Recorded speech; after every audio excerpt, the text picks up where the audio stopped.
In the past 48 hours, Sydney has been gripped by a controversy that has sent shockwaves throughout the community. The video that we saw was absolutely chilling and horrific. Videos surfacing online of 2 New South Wales health workers allegedly bragging about killing Israeli patients. It needed law enforcement. A viral video surfaced featuring 2 health workers making remarks to an Israeli content creator. The result? A full-blown media storm, an aggressive campaign backed by Australian mainstream outlets, and even a statement from the Prime Minister himself.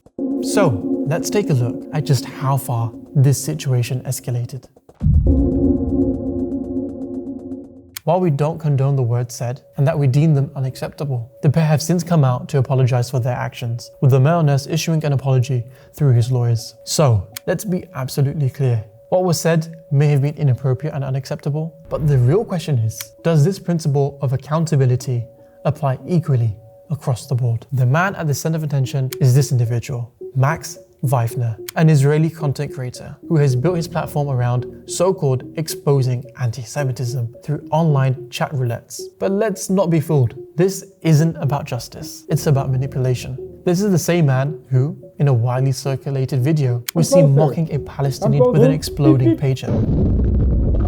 An unmistakable reference to an attack that claimed 12 lives in what UN experts called a terrifying violation of international law, which claimed the lives of 12 people, including 2 children, and which left this child physically scarred.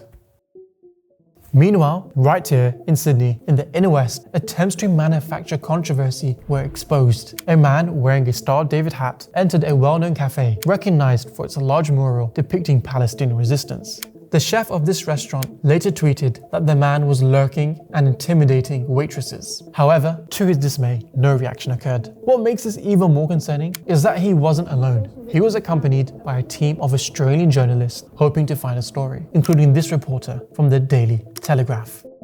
It was shameful baiting in what was clearly trying to push a manufactured narrative. Wrong restaurant to try this shit. What do you mean the wrong restaurant? Wrong restaurant. What we have witnessed from Australian media is that they are adamant and seem focused on pushing a one-side story. While Australian media is focused on these 2 nurses, they were conveniently ignoring the string of offences committed against Palestinians and pro-Palestinian voices. Where was the media frenzy when an Australian man had a petrol bomb strapped to his car simply for waving a Palestinian flag? Where was the Prime Minister's condemnation when a woman in Sydney attempted to run over a local imam, an actual attempt on his life, while posting disturbing cryptic messages online? Where was the public outrage when IDF soldiers were freely allowed to travel to and within Australia? The double standards don't stop there. Israel routinely obstructs Palestinian medical services, often causing deaths that could have been prevented. The IDF has been documented targeting ambulances, bombing hospitals, and leaving entire medical facilities in ruins. Mass graves have been discovered outside the same hospitals. And yet, silence. Where is the outcry? Where is the accountability? Let's not forget the case of this missing doctor, presumed to be in Israeli custody with no signs of release. And what about the IDF soldiers who disguised themselves as hospital workers, infiltrating a medical facility and assassinated a patient in cold blood?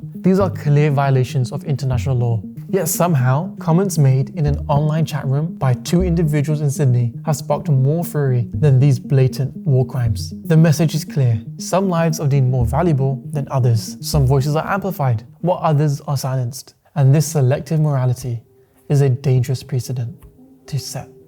And a final word of caution. There are those people actively seeking to capture and exploit our reactions. In these trying times, we must uphold our principles. We're people of dignity, virtue, and resilience. No matter how heavy the oppression, we must always remain conscious of God in our actions.